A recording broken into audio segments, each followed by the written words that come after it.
Bom dia a todos. Eu fiz uma apresentação tentando ordenar um pouco da questão da crise dos governos estaduais, tentando mostrar um pouco de características e algumas questões. Vou trazer alguns números que podem estar relacionados à questão dessa discussão que foi colocada das desvinculações, desindexações, para tentar trazer um pouco de número para complementar esse debate. E, por fim, falar um pouco da lei de responsabilidade fiscal, que é crucial para a questão federativa. Primeiro ponto é tentar entender como que a gente chegou nessa situação, quando a gente olha hoje uma situação de descontrole das finanças, principalmente dos estados, onde muitos não conseguem nem pagar salários. Então, a gente tem um processo antigo que se revela através de questões estruturais, também tem questões políticas, mas a recessão econômica fez com que essas questões tivessem uma transparência um pouco maior, ou seja, ela desnudou um pouco mais o problema.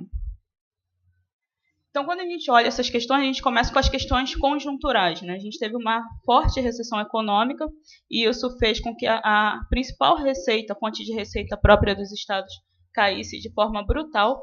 E essa série que começa em 1996, a gente vê que em 2015, 2014, ela atingiu o pior nível da série histórica em taxa de crescimento real. Então, você teve uma perda real de receita própria dos estados muito forte. E aí, quando a gente olha também, além dessa questão conjuntural, a gente também tem a questão estrutural. A principal fonte de receita dos estados é o ICMS, e ele tem como base de incidência, basicamente, a indústria e o comércio. E quando a gente olha o peso da indústria e do comércio no valor adicionado total, no PIB total, a gente vê uma perda constante ao longo do tempo e a tendência de queda.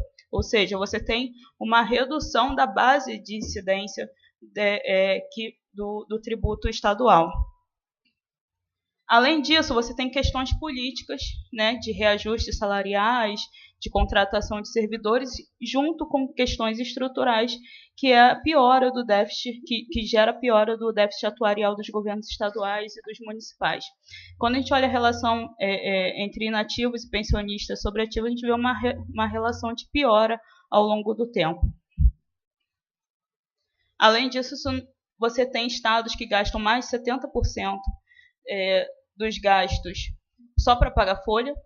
Você teve um período de crescimento real muito acima da inflação, tanto pela questão da quantidade de servidores, quanto também pela questão dos reajustes salariais e os sistemas de progressão de carreira. Então, você tem hoje um sistema automático de progressão de carreira, que em outros países do mundo é vinculado a desempenho, a metas. Aqui no Brasil você tem um reajuste automático, a pessoa tem um título mais, ganha mais, a pessoa está com determinado tempo de serviço, ganha mais, e sem atingir metas de desempenho. E, além disso, você teve questões políticas que também contribuíram para a deterioração das contas dos estados. Você teve a União garantindo operações de crédito, mesmo para estados que, em sua avaliação, tinham uma nota ruim para receber operações de crédito, e você teve uma expansão muito forte desses empréstimos e financiamentos para esses estados. Isso também colaborou para essa crise atual. E aí, quando a gente olha isso... Sim. Duas transparências antes, por gentileza. Você está falando aqui da despesa com pessoal, mas não inclui as transferências para fundos de previdência, ou inclui? Isso aqui é só o pessoal ativo. Ativo e inativo. Inativo também? Inativo também. Eu pensaria até que seria mais do que 70%. A barrinha verde são os ativos e a barrinha laranja são os inativos. Ah, sim. Certo.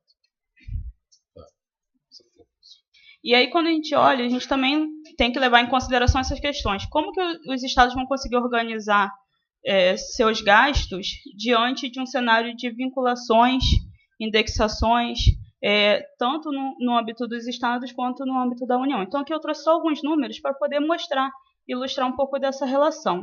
Aqui é a quantidade, os recursos vinculados sobre a disponibilidade de caixa total dos estados e da União. A gente vê uma relação que na média é lá para 70%, 80%, 70% de todo o caixa dos estados é só com recursos carimbados, com recursos vinculados. Na União, esse número chega a 90%. Então, a gente tem uma relação muito forte de recursos vinculados, que limita um pouco da ação dos estados na alocação de recursos. Quando a gente olha o caso específico da saúde, a gente vê que a União e os estados, ao longo do tempo, gastam próximo ao limite constitucional ou um pouquinho acima. Já os municípios, eles gastam sistematicamente acima do limite mínimo constitucional, limite mínimo de financiamento do SUS.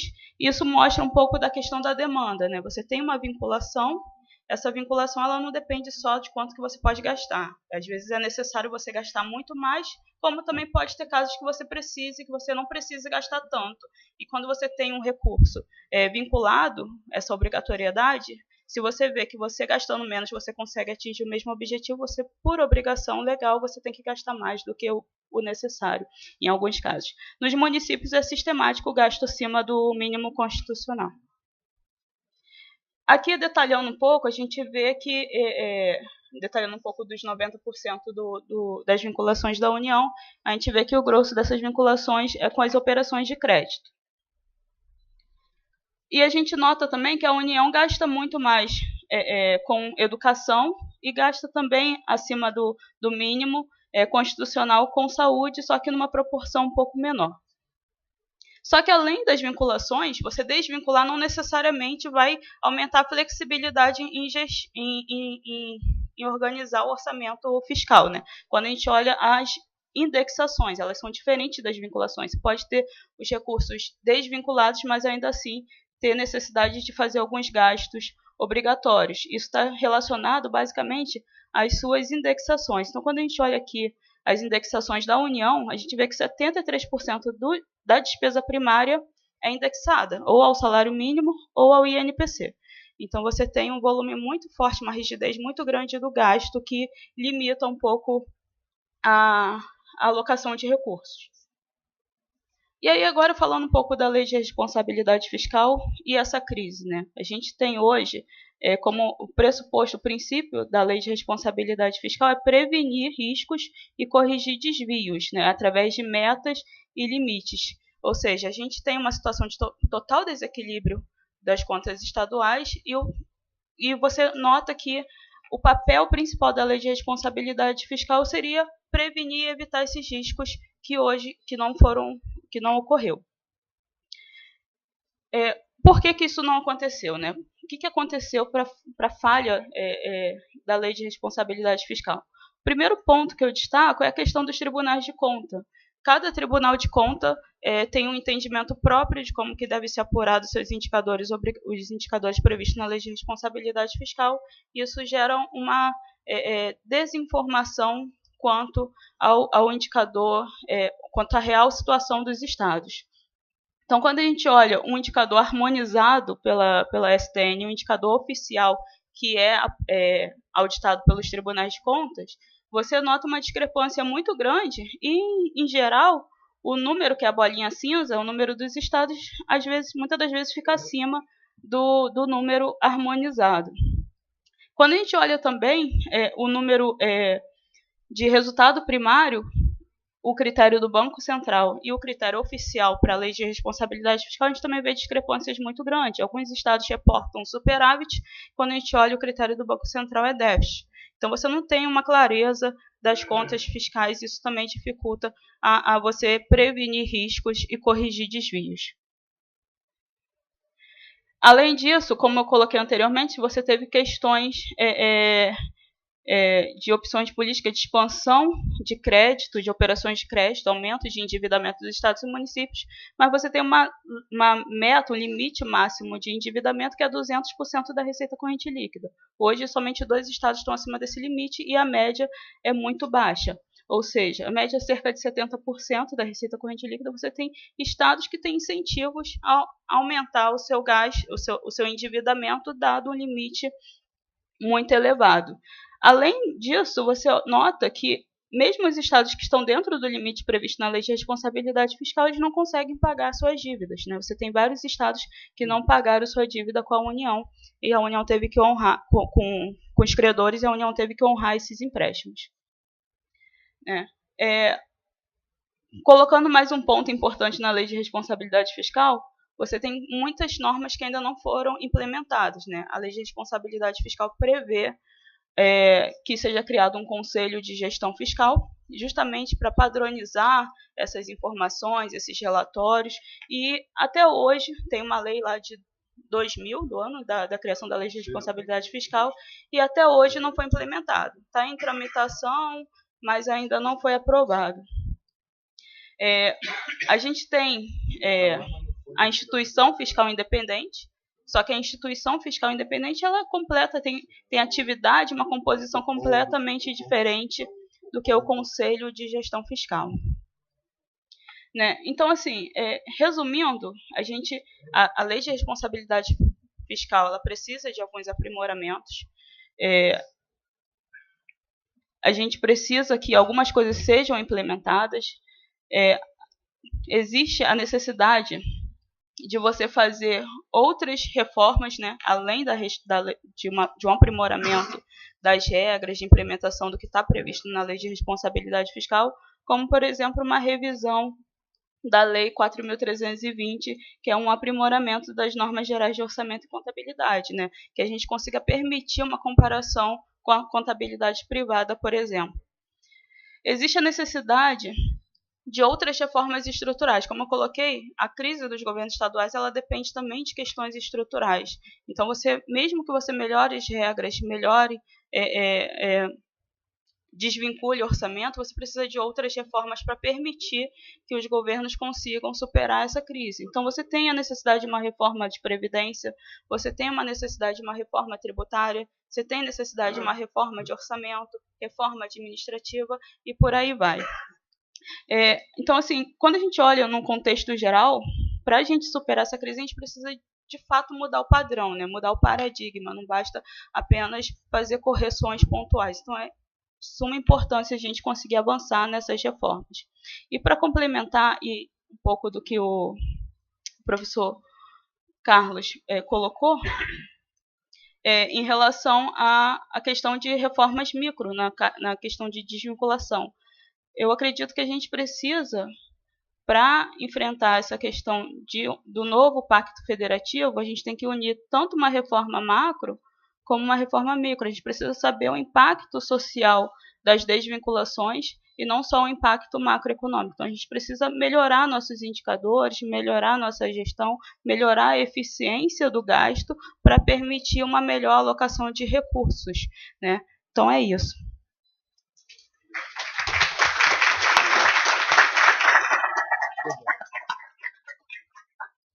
Muito obrigado, Vilma. Você colocou muito bem que a lei de responsabilidade fiscal ela emergiu num ponto do tempo, 98, 2000, que o Brasil estava saindo, lá em 94, de um processo de inflação em que a preocupação macroeconômica predominava sobre a preocupação de ordem microeconômica. Então, ali o ponto era impedir que houvesse déficit, que pudessem majorar a expansão monetária, causar inflação e assim por diante. Ou seja, não se preveniu adequadamente a subida de despesa compensada pela subida de receita na lei. Então, hoje em dia o tempo é outro, nós realmente precisamos olhar agora a questão da eficiência e não apenas a questão macro, que a eficiência ficou desassistida. O déficit ficou lá, não aumentou muito, ficou mais ou menos sob controle, mas a parte de gasto subiu muito e a parte de taxação ineficiente também subiu muito. Então é interessante você trazer esse debate sobre a lei de responsabilidade fiscal, porque o tempo agora é outro. O tempo agora também é de eficiência microeconômica. Eu perguntaria a você uma coisa. Me lembro aqui no caso do Rio de Janeiro que havia sempre a ideia de que nada podia ser feito porque havia, por exemplo, quando o governador estava asfixiado com pagamentos de despesas correntes, por exemplo, se mencionava a questão de possível redução da folha salarial, mas argumentava-se que, embora a lei de responsabilidade fiscal previsse isso quando se passava de determinados parâmetros, havia uma ação direta de inconstitucionalidade que impedia, na prática, que isso se desse. E, no âmbito municipal, nós tivemos aqui no Rio de Janeiro uma verdadeira batalha campal na Praça 15, quando se tentou elevar a contribuição dos inativos de 11% para 14%, o que gerava a economia na ordem de 150 milhões, se não me engano era o número à época, 200 milhões ou coisa semelhante. Eu pergunto a você o seguinte, sem querer fazer uma pergunta muito difícil, mas a gente aqui, até em homenagem ao Protásio que está aqui, que é uma pessoa que sempre se preocupa com a questão da o que fazer, como resolver, não apenas o receituário. O receituário a gente já conhece bem e a gente precisa apresentar sugestões à sociedade e ao governo também sobre os condicionantes de ordem política. Não é só dizer, olha, tem ali uma bandeirinha a 40 quilômetros daqui, você faz assim, você corre, e você tem que ser o primeiro a atravessar aquela bandeirinha. Só isso não é suficiente. Então nós precisamos pensar também em estratégias ao longo dessa corrida, o que vai muito além das estatísticas de chegada. São coisas de condicionantes de ordem política e de justiça. Então eu pergunto a você o seguinte, hoje em dia, no âmbito apenas dos municípios e dos estados, eu sei que você vai lá para Brasília com o Jornal Valor para fazer uma conferência exatamente sobre essa questão dos estados. Quais são as variáveis que estão efetivamente à disposição dos gestores para resolver essa questão de ordem fiscal? A situação é um pouco complicada, né? Eu participei recentemente de um seminário organizado pela Escola de Economia de São Paulo, da FGV São Paulo, e o grupo dos economistas do Brasil, e tiveram a apresentação de vários secretários de Fazenda, e todo mundo contou a mesma história, né? Então você tem estados hoje que tem uma folha salarial que é muito grande, e você tem dificuldades políticas para conseguir fazer modificações, né? Então você aumentar a alíquota é uma batalha política muito grande. Como que isso se resolve? Hoje você tem a PEC da Previdência que gera uma obrigação de aumentar essa alíquota em caso de déficit atuarial. Então, você já tira da responsabilidade do gestor, do estadual e municipal, essa briga, essa luta de conseguir avançar. Uma outra questão é que os estados eles são hoje grandes administradores de folha salarial, né? Então você tem estados que têm mais de 70% das suas despesas primárias só para pagar folha. Então a margem de ajuste é muito pequena. Uma coisa que poderia fazer é aumentar a questão da reforma administrativa. Você reduzir cargos comissionados, tentar melhorar a questão daqueles cargos temporários, tentar melhorar a gestão de alguma forma para gerar algum tipo de economia. Eu acho que é o principal ponto. Só que a gente está numa situação em que os estados estão sufocados, estão com folha salarial atrasada, e qualquer medida, por mais economia que sugere, às vezes ainda assim é insuficiente para conseguir resolver a questão atual. Obrigado, Vilma.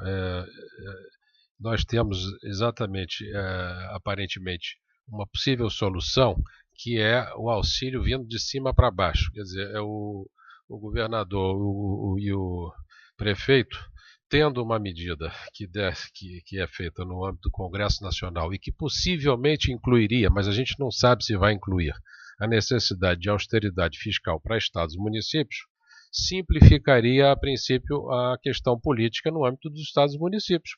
O problema estaria dado. Mas nós não sabemos se vai haver isso, porque eu li recentemente que há uma certa dificuldade da parte de aceitação dessa ideia, porque o que se quereria seria trazer para o âmbito dos estados e municípios um ajuste, talvez em 6 meses, compulsório, ou talvez que nem se desse. Então esse é um ponto muito importante para a gente debater aqui.